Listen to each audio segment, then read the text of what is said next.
जैसा कि चैप्टर के नाम से हमें पता चल रहा है, जो टाइटल है चैप्टर का, जैसे the shehnai of Bismillah Khan, यानी बिस्मिल्लाह खान जो कि एक फेमस शहनाई वादक थे, उनके बारे में इस चैप्टर में बताया गया है। जैसे कि हमने चैप्टर फर्स्ट जो है उसके 2 पार्ट्स हैं। फर्स्ट पार्ट हमने डिस्कस किया था इवेलिन ग्लेनी वाला। तो Evelyn Glennie listens without hearing it, यानी उसने सीखा बिना कुछ सुने हुए। तो उसने भी एक मतलब साउंड ऑफ म्यूजिक के बारे में वो था चैप्टर, और दूसरा भी इसका सेकंड पार्ट है वो भी साउंड ऑफ म्यूजिक के बारे में है, और वो रिलेटेड करता है बिस्मिल्लाह खां की शहनाई से। शहनाई भी क्या है, एक म्यूजिकल इंस्ट्रूमेंट है, उससे भी साउंड निकलते हैं, म्यूजिक होता है। तो ये मतलब म्यूजिक और साउंड ऑफ म्यूजिक के बारे में ये चैप्टर है, इसी का दूसरा पार्ट है। तो इसको स्टार्ट करते हैं। Do you know these people, देखिए कुछ पिक्चर्स आपकी बुक में दी हुई है, देखिए इनको, कि क्या आप इन पिक्चर्स को, इन पर्सन्स को जानते हैं कि कौन इसमें, जैसे कोई फ्लूट बजा रहा है, बांसुरी बजा रहा है, कोई गिटार बजा रहा है, ठीक है, कोई हारमोनियम बजा रहा है, कोई ड्रम बजा रहा है, ठीक है, ये कोई शहनाई बजा रहा है, कोई पुंगी बजा रहा है, इस तरीके से। तो देखिए ये बहुत सारी पिक्चर्स आपकी नोटबुक बुक में दी हुई है, टेक्स्ट बुक में। तो इसमें लिखा है आगे, थिंक ऑफ द शहनाई। अब जो राइटर है वो आपसे कहता है कि शहनाई के बारे में सोचो, and the first thing you will probably imagine is a wedding और ए सिमिलर ओकेजन और फंक्शन। अगर आप शहनाई की बात करें तो शहनाई कब बजती है, या तो किसी वेडिंग में, वेडिंग फंक्शन, या किसी फंक्शन में, या फिर किसी ओकेजन पर। ओकेजन में जैसे बर्थडे पार्टी है, किसी की एंगेजमेंट सेरेमनी है, या कोई फंक्शन है घर में, जैसे हाउस वार्मिंग पार्टी है, गृह प्रवेश की पार्टी है, या किसी की शादी है, मैरिज है, वेडिंग है, इन सब में ही हम शहनाई का नाम सुनते हैं। The next would probably be उस्ताद बिस्मिल्लाह खान। बिस्मिल्लाह खां का पूरा नाम क्या था, उस्ताद बिस्मिल्लाह खान नाम था। द शहनाई मॉन्स्ट्रो, यानी शहनाई बजाने वाला, सबसे फेमस यानी सबसे अच्छी शहनाई बजाने वाला। प्लेइंग दिस इंस्ट्रूमेंट, इस इंस्ट्रूमेंट को बजाने वाले का नाम क्या था, उस्ताद बिस्मिल्लाह खान। तो उन्हीं के बारे में, उन्हीं के साउंड के बारे में हम इस चैप्टर में, इस पार्ट सेकंड में डिस्कस करेंगे। तो देखिए स्टार्ट करते हैं। एम्परर औरंगजेब। अब औरंगजेब कौन था, मुगल था एक, जो कि इंडिया में आया था कभी। Emperor Mughal Aurangzeb banned the playing of a musical instrument called pungi in the royal residence for, यानी it had a shrill and pleasant sound. और जब एम्परर, जो सम्राट औरंगजेब था, उसने बैन कर दिया था, प्रतिबंध लगा दिया था कि म्यूजिकल इंस्ट्रूमेंट जिसे पुंगी कहा जाता है, उसके प्लेइंग पर, उसके बजाने पर, इन द रॉयल रेजिडेंस फोर, यानी जो रॉयल शाही दरबार था, शाही जो दरबार था मुगल के टाइम पे क्या होता था, राजा महाराजा का टाइम था, उस समय पुंगी जो था बजाया जाता था, मतलब रॉयल कोर्ट में या फिर रेजिडेंस पर, राजा के दरबार में बजाया जाता था। लेकिन जब औरंगजेब आया तो उसने पुंगी जो म्यूजिकल इंस्ट्रूमेंट था उसके बजाने पर, प्लेइंग के ऊपर बैन लगा दिया, प्रतिबंध लगा दिया। It had a shrill, shrill यानी बिल्कुल से तीखा सा, अनप्लीजेंट यानी असुहावना, यानी अच्छा नहीं लगने वाला, कानों को अच्छा नहीं लगने वाला जो साउंड है वो इससे प्रोड्यूस होता है, क्रिएट होता है। इसलिए इसके यूज के ऊपर, पुंगी का जो यूज था, म्यूजिकल इंस्ट्रूमेंट एक था, इसके यूज के ऊपर बैन लगा दिया था एम्परर औरंगजेब ने। Pungi became a generic name for reeded noise maker. सिर्फ एक पुंगी जो था वो बनकर रह गया था, सिर्फ एक लकड़ी का बना हुआ, वुड का बना हुआ, सिर्फ एक नॉइस मेकर यानी आवाज करने वाला, लकड़ी का बना हुआ। अब पुंगी क्या होती थी, पुंगी की क्या होती थी भाई, इस तरीके से जैसे मान लो ये सीधा है, इसको ये पुंगी बच जाती थी इससे। अब ये क्या है, एक पुंगी है। अब इसका ही मतलब जो है, इसी को कन्वर्ट कर दिया गया, जैसे शहनाई, शहनाई अब ये जैसे इस तरीके से, यहाँ पे 7 हॉल्स होते थे, ये लो, इससे जो, इसे जब बजाया जाता था तो इससे बहुत अच्छा, ये तो क्या हो गई शहनाई, शहनाई, और ये क्या हो गई पुंगी। तो यानी इससे जो साउंड निकलता था वो कैसा होता था, अनप्लीजेंट, जबकि इससे जो साउंड निकलता था वो कैसा होता था, बिल्कुल स्वीट, अच्छा, ठीक है। तो मतलब pungi became the generic name for reeded noise maker. अब generic name, a name given to a class और a group of wall, reeded wind instrument, लकड़ी का बना हुआ इंस्ट्रूमेंट रह गया था, which have reeds like the flute and the clarinet, यानी फ्लूट एक बांसुरी की तरह होता था। बांसुरी में जैसे कि लकड़ी का इस्तेमाल किया जाता है, स्टिक का इस्तेमाल किया जाता है, वैसा ही इसमें किया जाता था। सिर्फ एक नॉइस मेकर, आवाज करने वाला यंत्र बनकर रह गया था पुंगी।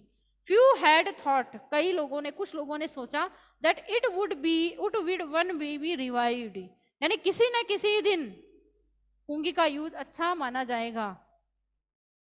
ए barber of a family of professional musician, यानी प्रोफेशनल जो म्यूजिशियन थे उनकी फैमिली के एक उनमें की फैमिली में एक बार्बर था, एक नाई था, who had access to the royal palace, उसने रॉयल पैलेस जो शाही महल थे वहाँ उसने ये डिसाइड किया, उनमें decided to improve the tonal quality of the pungi, pungi की जो टोनल क्वालिटीज है, जो टून निकलती है, इससे जो टोन निकलती है, जो ट्यून निकलती है, या टोन या ट्यून जो निकलती है, उसको इम्प्रूव करने का डिसाइड किया। किसने? यानी वहां पे उस राजा के दरबार में, औरंगजेब जो सम्राट था, एम्परर था, उसके दरबार में, उसके महल में एक प्रोफेशनल यानी काफी पॉपुलर फेमस म्यूजिशियन, यानी संगीतज्ञों की एक म्यूजिशियंस थे बहुत सारे, उनकी फैमिली में एक बार्बर था, एक नाई था, और उसने ये डिसाइड किया कि इसमें जो पुंगी जो है, इसका जो टोनल क्वालिटीज जो है, जो ट्यून निकलती है इसकी, इसमें क्यों ना इम्प्रूवमेंट किया जाए। उसने इम्प्रूवमेंट करने की सोची उस बार्बर ने। He chose a pipe with a natural hollow stem, उसने एक पाइप को चूज किया और उसमें नेचुरल होलो, जिसमें कि नेचुरल होलो हो, वो बिल्कुल से मतलब खोखला हो, अंदर से एक पाइप लिया जो कि अंदर से बिल्कुल खोखला हो। Stem that was longer and broader than the pungi, pungi से बड़ी साइज का उसने क्या लिया, एक क्या लिया इसने, देखिए, एक होलो ए पाइप, यानी पुंगी से बड़ी साइज का एक पाइप लिया, पुंगी की साइज ये, जबकि सहनाई यानी एक पाइप लिया बड़ा सा उसने इस तरीके से, जो कि पुंगी से बड़े साइज का हो, और उसमें उसने क्या कर दिया कि क्यों ना सहनाई इसे बनाया जाए, नहीं इससे बड़ी साइज का हो, वो पुंगी से बड़ा हो, and made 7 holes on the body of the pipe, और पाइप की जो बॉडी थी अंदर से कैसा हो, बिल्कुल होलो यानी खोखला हो अंदर से, और उसकी जो उसके ऊपर 7 होल्स उसने बना दिए।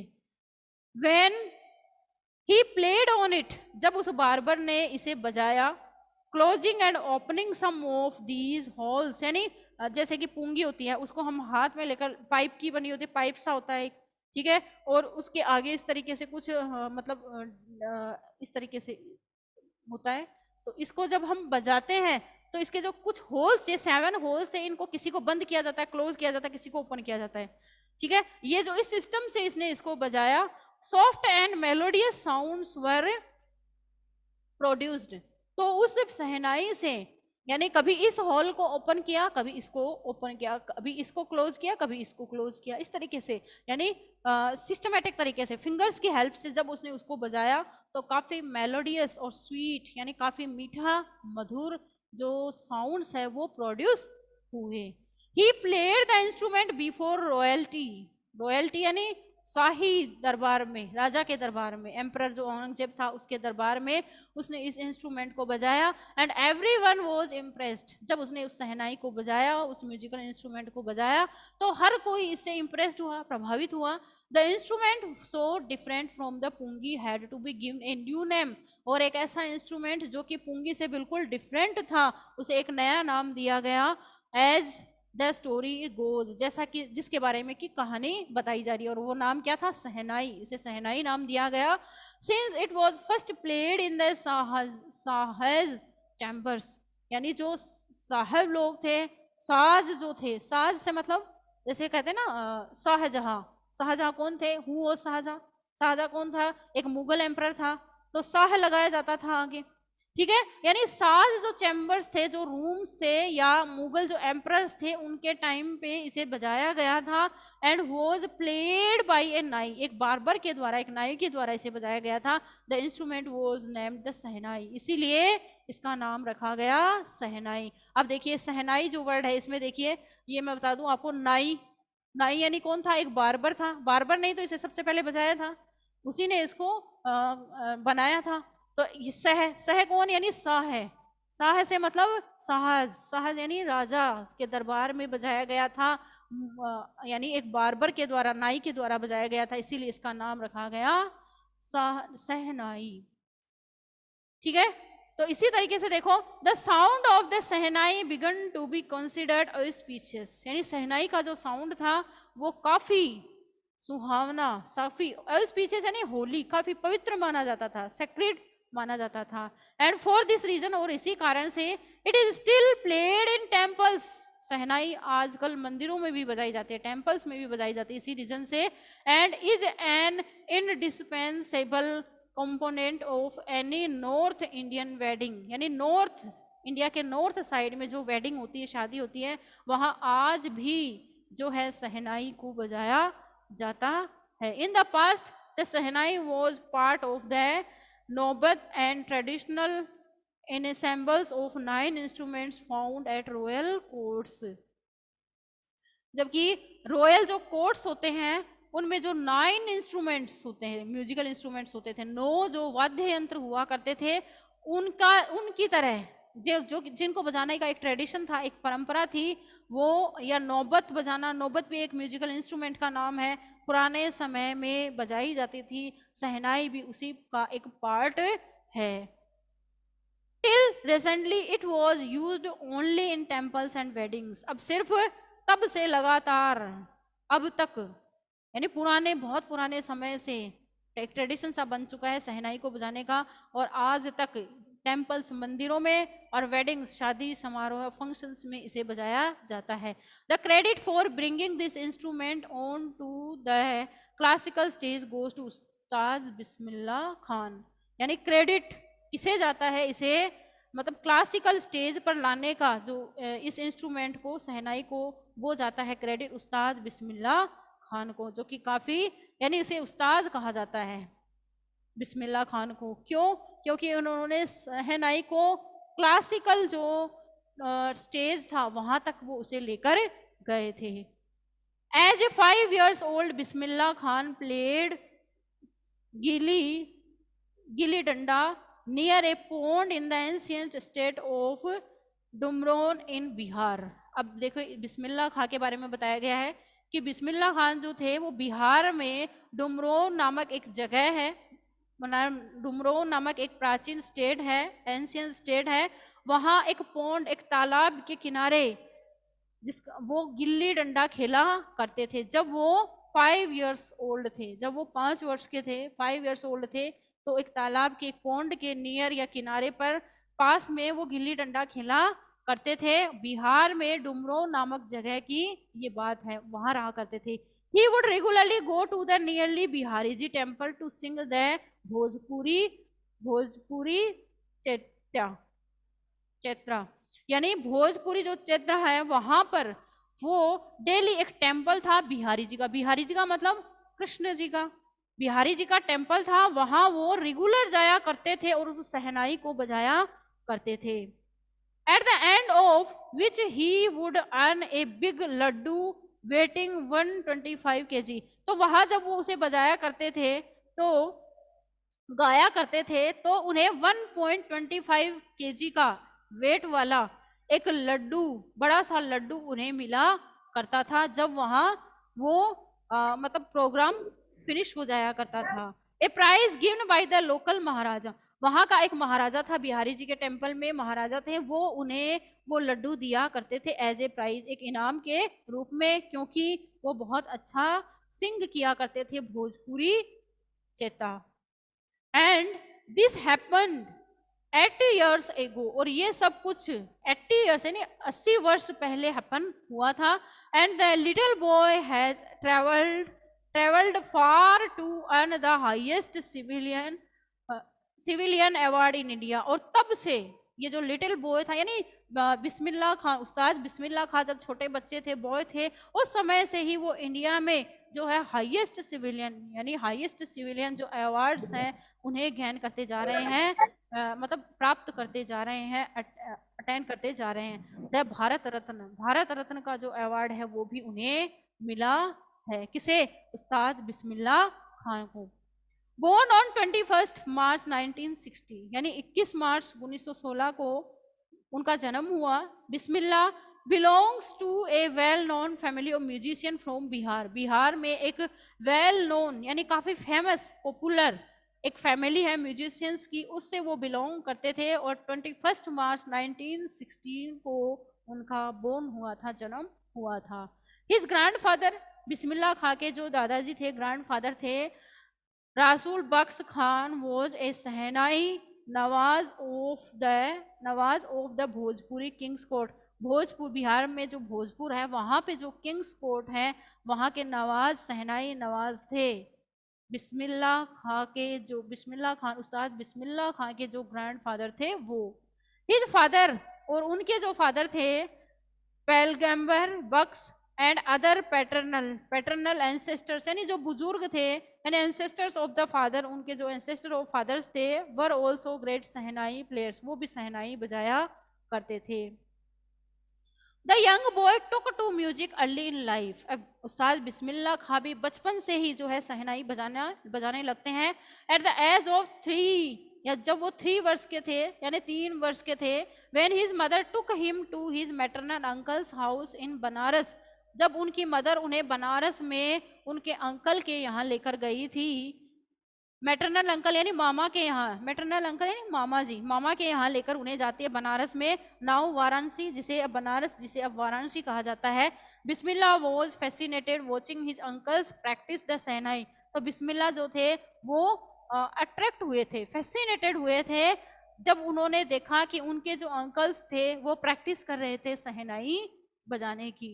सून Bismillah started accompanying his uncle Ali Bakhsh, और शीघ्र ही, जल्दी ही उनके जो बिस्मिल्लाह खान थे उन्होंने शुरू कर दिया था अपने अंकल अली बख्श के साथ सहनाई बजाने की प्रैक्टिस करना।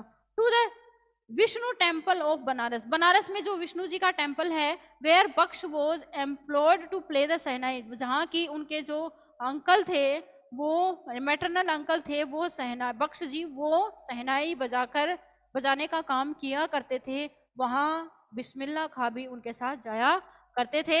अली बख्श वुड प्ले द सहनाई, अली बख्श जो थे उनके मैटरनल मामा जी जो थे वो वहाँ सहनाई बजाते थे। And Bismillah would sit captivated for hours on and, और बिस्मिल्लाह खां जो है वो घंटों तक वहाँ बैठा करते थे, जब तक कि वो सहनाई पूरी तरह बजा नहीं लेते थे, यानी वो प्रैक्टिस भी किया करते थे और वो कुछ मतलब उसको देखकर अट्रैक्ट हुआ करते थे। स्लोली, धीरे धीरे he started getting lessons in playing the instrument. धीरे धीरे बिस्मिल्लाह खान ने अपने मामा जी से या मैटरनल अंकल से उस म्यूजिक सहनाई जो इंस्ट्रूमेंट है, म्यूजिकल इंस्ट्रूमेंट है, उसको बजाने की जो लेसन्स है वो लेना शुरू कर दिया। And would sit practising throughout the day, पूरे पूरे दिन वो प्रैक्टिस करते रहते थे सहनाई को बजाने की।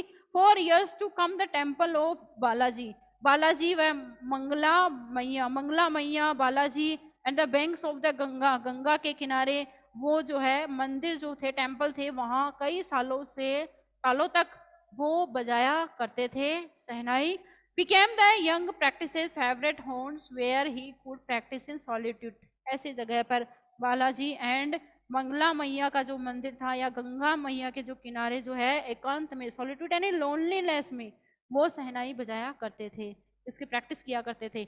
The flowing waters of Ganga inspired him to improvise, यानी गंगा रिवर जो है उसका बहता हुआ जो पानी है वो उन्हें इंस्पिरेशन देता था, प्रेरणा देता था कि वो और भी अच्छा बजाएं। And invest ragas that were earlier considered to be beyond the range of the shehnai, shehnai की रेंज से जो बड़े की राग्स थी उन्हें भी वो जल्दी ही बजाना सीख गए थे। कौन?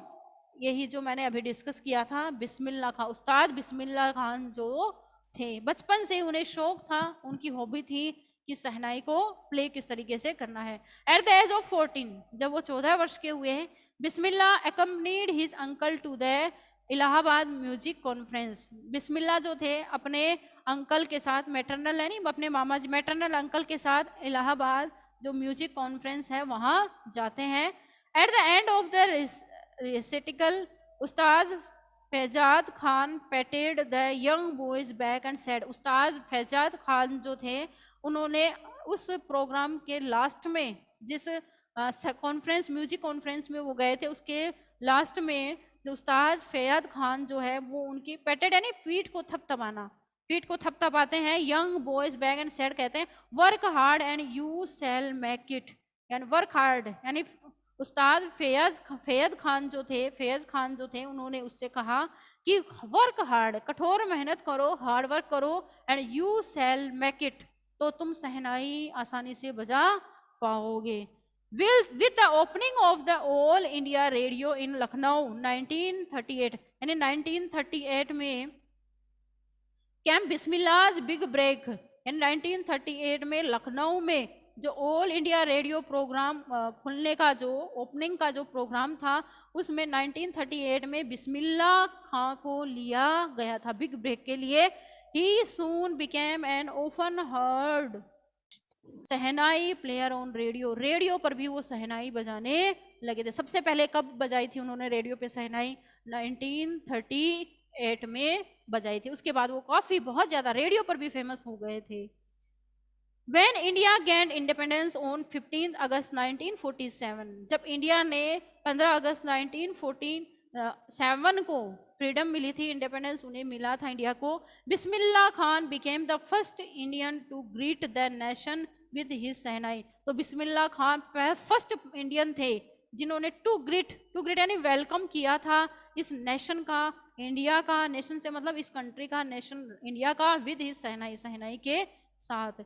He poured his heart out into Rag Kafi from the Red Fort to an audience which included Pandit Jawaharlal Nehru, who later gave his famous Tryst with Destiny speech.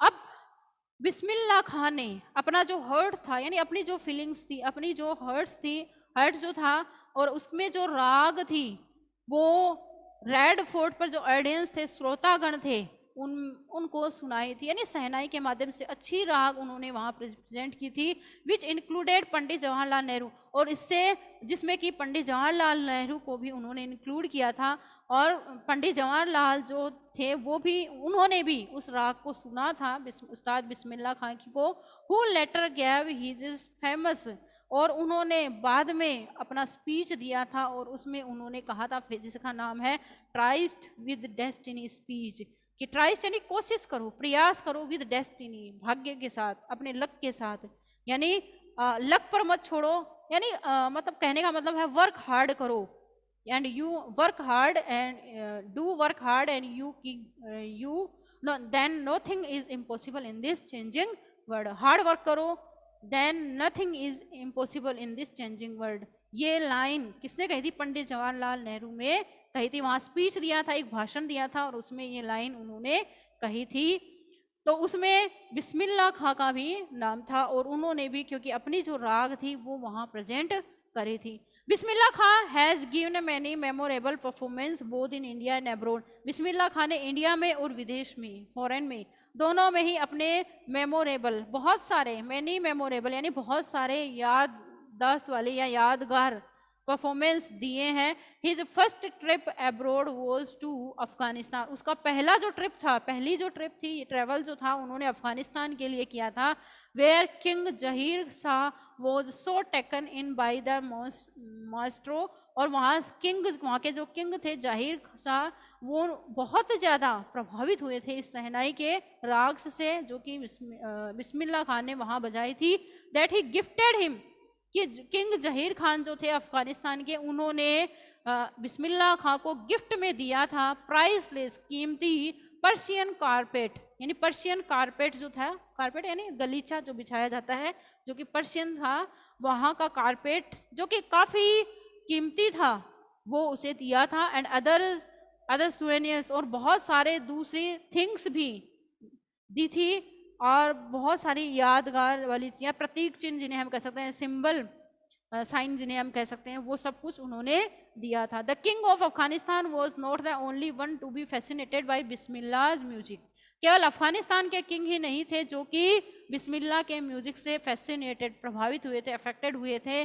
Film director Vijay Bhatt, film के director जिनका नाम विजय भट्ट है, वो so impressed, वो उनसे इतने ज़्यादा impress हुए थे आफ्टर हियरिंग बिस्मिल्लाह प्ले, बिस्मिल्लाह की इस सहनाई को सुनने के बाद, एट ए फेस्टिवल की एक फेस्टिवल में जब उन्होंने, फिल्म डायरेक्टर विजय भट्ट जो हैं, उन्होंने एक फेस्टिवल में जब बिस्मिल्लाह खां की सहनाई को सुना था, साथ वो इतने ज़्यादा इम्प्रेस्ड हुए थे that he named a film after the instrument cold गूंज गूंज उठी सहनाई, कि वो उतने ज़्यादा अफेक्टेड हुए थे कि उन्होंने अपनी एक फिल्म का नाम भी सहनाई से रख दिया, और उस फिल्म का नाम रखा था, विजय भट्ट जो फिल्म डायरेक्टर थे, उन्होंने गूंज उठी सहनाई, इतने ज़्यादा अफेक्टेड, प्रभावित हुए थे वो बिस्मिल्लाह खां की सहनाई की राग से।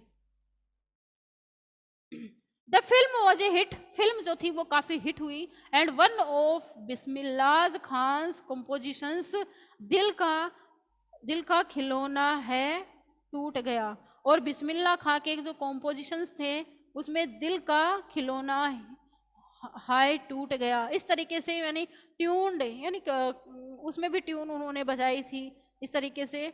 And turned out to be a national wide chart booster, यानी नेशनल वाइड, यानी पूरे राष्ट्र में, पूरे नेशन में, पूरे कंट्री में ये चारों तरफ फैल गए थे। एक तरीके का बूस्टर, चार्ट बूस्टर, एक तरीके का बूस्टर, एक तरीके का जोश, एक तरीके की उमंग, जिल जो था वो फैल चुका था सहनाई के बारे में। डेस्पाइट दिस ह्यूज सक्सेस, इसके अलावा, इस बड़ी सफलता के अलावा, in the celluloid world, celluloid old fashioned way of referring to film, celluloid जो वर्ड था, यानी जो फिल्मी दुनिया थी, बिस्मिल्लाह खान्स वेंचर्स, बिस्मिल्लाह खां के जो वेंचर थे, यानी जो सहनाई बजाना था, in film music were limited to two Vijay Bhatt Goonj Uthi Shehnai and Vikram Srinivas Kannada venture सना भी अपना ये सारा था। I just cannot come to terms with the artificiality and glamour of the film world, he says with emphasis। अब जो बिस्मिल्लाह खां है, उस्ताद बिस्मिल्लाह खां, वो कहते हैं कि मैं जो है, ये जो आर्टिफिशियल वर्ड है और इसकी जो ग्लैमर है, फिल्म की जो ग्लैमर भरी लाइफ है, या आर्टिफिशियलिटी वाली ये जो लाइफ है, इसके बारे में, इससे मैं अफेक्टेड नहीं हूँ, प्रभावित नहीं हूँ, बल्कि वो तो ये जो सहनाई का जो टून है, या जो इसकी जो राग्स है, जो उस्ताद बिस्मिल्लाह खां के द्वारा बजाई जाती थी, उनसे काफ़ी अफेक्टेड थे। Awards and recognitions come thick and fast, उन्हें बहुत सारे अवार्ड्स उन्होंने जीते और एक अलग ही पहचान उन्होंने बनाई थी। एंड वो थिक एंड फास्ट, यानी बड़ी फास्ट स्पीड से वो बढ़ती गई और वो गहरी होती गई। Bismillah Khan became the first Indian to be invited to perform at the prestigious Lincoln Center hall in the United States of America. USA में, यूनाइटेड स्टेट्स ऑफ अमेरिका में जो लिंकन सेंटर हॉल है, जो कि काफ़ी फेमस है, वहाँ पर परफॉर्म करने के लिए भी उन्हें इनवाइट किया गया था, और वो फर्स्ट इंडियन थे वहाँ इनवाइट होने वाले। He also took part in the world exposition in मॉन्स्ट्रियल में उन्होंने वर्ल्ड एक्सपोजिशन जो होता है वहाँ भी उन्होंने पार्ट लिया था। In the Cannes art festival and the Osaka trade fair में भी उन्होंने पार्टिसिपेट किया था। So well known did he become internationally that an auditorium in Tehran was named after him, तहर मोसिक उस्ताद बिस्मिल्लाह खां, ये सारे नाम उसे दिए गए थे, क्योंकि वो नेशन में ही नहीं बल्कि इंटरनेशनल भी, नेशनल इंटरनेशनल चारों तरफ पूरे वर्ल्ड में फेमस हो गए थे सहनाई को प्ले करने के मामले में। यानी वो सहनाई इतनी अच्छी तरीके से, इतनी फ्लुएंटली, इतनी स्वीट तरीके से बजाते थे कि उनकी जो प्रेस्टीज है, या उनकी जो प्रतिष्ठा है, या उनकी जो पॉपुलैरिटी है, वो सब कुछ बढ़ता ही जा रहा था। National awards like the Padma Shri, national awards जैसे कि Padma Shri, the Padma Bhushan and the Padma Vibhushan were conferred on him, उन्हें ये सारे अवार्ड्स दिए गए थे। इन 2001 में Ustad Bismillah Khan was awarded India's highest civilian award, India का जो हाईएस्ट सिविलियन अवार्ड है वो दिया गया था 2001 में, the Bharat Ratna, with the coveted award resting on his chest and his eyes glinting with rare happiness, he said। वो कहते हैं कि ये जो अवार्ड्स थे वो उसकी चेस्ट और आई जो है उनके लिए एक रेयर हैप्पीनेस का ही काम करते हैं। He said all I would like to say is, मैं जो कुछ कहना पसंद करता हूँ वो ये है, टीच योर चिल्ड्रन म्यूजिक, कि अपने चिल्ड्रन को म्यूजिक सिखाओ। This is Hindustan richest tradition, ये हिंदुस्तान की सबसे रिच ट्रेडिशन है। Even the west is now coming to learn our music.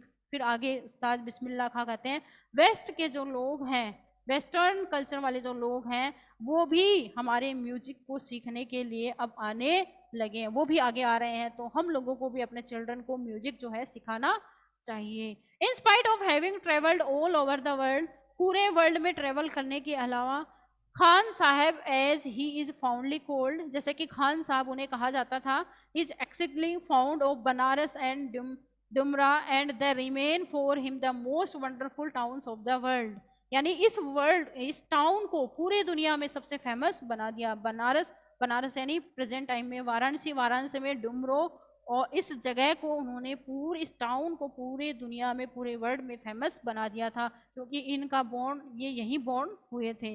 A student of his once wanted him to heal a shehnai school in USA की एक school में जब बिस्मिल्लाह खान थे तो उनकी एक स्कूल में वो शहनाई बजाना, एक बच्चा जो था, एक स्टूडेंट जो था वो उनसे शहनाई सीखना चाहता था। And the student promised to recreate the atmosphere of Banaras by replicating the temples there। और उस स्टूडेंट ने प्रॉमिस किया बिस्मिल्लाह खान से कि वो बनारस की जो स्कूल्स हैं वहाँ एक ऐसा एटमॉस्फेयर क्रिएट करेंगे कि वहाँ के जो टेम्पल्स हैं वहाँ शहनाई बजाई जाएगी। बट खान साहब आस्क्ड हिम, लेकिन खान साहब ने उनसे पूछा if he would be able to transport river Ganga as well, यानी उनका एक स्टूडेंट था, किनका, ये जो बिस्मिल्लाह खान थे यूएसए में जब वो गए थे परफॉर्म करने, तो उस दौरान यूएसए की स्कूल में खान साहब का एक स्टूडेंट था, वो खान साहब से यानी बिस्मिल्लाह खां को आके ये कहता है कि आप यूएसए आ जाओ, बनारस का जो मतलब यूएसए आ जाए और यहाँ जो है बनारस में जिस तरीके से आप अच्छी शहनाई बजाया करते थे यहाँ भी बजाएं। तो उन्होंने जवाब दिया क्या तुम बनारस को और ये जो रिवर गंगा है इसको क्या तुम अपने यूएसए में ले जा सकते हो? अगर इन दोनों चीज़ों को तुम ले जा सकते हो तो मैं वहाँ आकर शहनाई बजाना सिखा सकता हूँ। Later it is he is remembered to have said, बाद में उन्हें ये कहते हुए पाया गया, that is why whenever I am in the foreign country, जब मैं फॉरेन कंट्री में था, I keep yearning to see Hindustan, तो मुझे अपने हिंदुस्तान की याद आती थी। वाइल इन मुंबई, चाहे मैं मुंबई में रहूं, I think of only Banaras, मैं केवल बनारस के बारे में सोचता हूँ, एंड द होली गंगा, और उस पवित्र गंगा रिवर के बारे में सोचता हूँ। एंड वाइल इन बनारस, जब मैं बनारस में होता हूँ, आई मिस द यूनिक माटा ऑफ डिमरन, यानी जो बनारस में होता हूँ, आई मिस द यूनिक माटा ऑफ डुमरन, यानी डुमरो, बिहार बनारस के डुमरोम नामक टाउन में जहाँ वो रहा करते थे, बॉर्न हुआ था उनका, उसको मैं बहुत मिस करता हूँ। Ustad Bismillah Khan life is a perfect example of the rich and cultural heritage of India. Ustad Bismillah Khan की जो लाइफ है वो एक परफेक्ट एग्जाम्पल है rich culture heritage of India का। One that effortlessly accepts that a devout Muslim like him can very naturally play the Sahnai every morning at the Kashi Vishwanath temple. Kashi Vishwanath जो temple है वहाँ एवरी मॉर्निंग जो है ये सहनाई बजाई जाती है, जो कि मतलब एक मुस्लिम जो कि क्या है, एक डिवोट है यानी समर्पित है, डिवोटेड है इस मतलब म्यूजिकल इंस्ट्रूमेंट के प्रति, वो उस टेम्पल में जो काशी विश्वनाथ टेम्पल है वहाँ पे शहनाई एवरी मॉर्निंग बजाया करते हैं। उस्ताद Bismillah Khan passed away on 21 अगस्त 2006। उस्ताद बिस्मिल्लाह खान जो हैं वो गुजर गए थे, उनकी डेथ हो गई थी 21 अगस्त 2006 में एट द एज ऑफ 90, यानी 90 की उम्र में, 90 वर्ष के जब वो थे उनकी डेथ हो चुकी थी। आफ्टर ए प्रोलॉन्ग्ड इलनेस, लंबे समय तक बीमार रहने के बाद, he was given A state funeral and A government of India declared one day of national morning. India की जो गवर्नमेंट है उसने एक दिन का राष्ट्रीय शोक, नेशनल मॉर्निंग डे जो है वो भी घोषित किया है, अनाउंसमेंट किया है गवर्नमेंट ने। तो ये जो चैप्टर था जिसका नाम था इस तरीके से, इस चैप्टर में साउंड ऑफ म्यूजिक का सेकंड पार्ट में द शहनाई ऑफ उस्ताद बिस्मिल्लाह खां के बारे में बताया गया है कि कितने अचीवमेंट्स, कितने रिवार्ड्स उन्हें मिले और किस तरीके से उन्होंने मतलब इस सक्सेस को गेन किया, कहाँ से इन्होंने सीखा। इसमें टोटल मिला के यदि हम इसको ब्रीफली देखें तो हम ये कंक्लूड निकाल सकते हैं, निष्कर्ष निकाल सकते हैं, रिजल्ट निकाल सकते हैं कि जो है हम सीखने वाला कहीं से भी सीख सकता है। जैसे बिस्मिल्लाह खान ने अपने मैटरनल अंकल से सीखा, अपने मामा जी से सीखा, या अपने जो गुरु थे, ग्रैंडफादर थे, उनसे सीखा। तो सीखने वाला कहीं से भी सीख सकता है। लाइफ टाइम जो ह्यूमन बीइंग है वो सीखता ही रहता है, लर्निंग प्रोसेस में रहता है। तो स्टूडेंट्स, आपको समझ में आया होगा ये chapter. Thank you very much.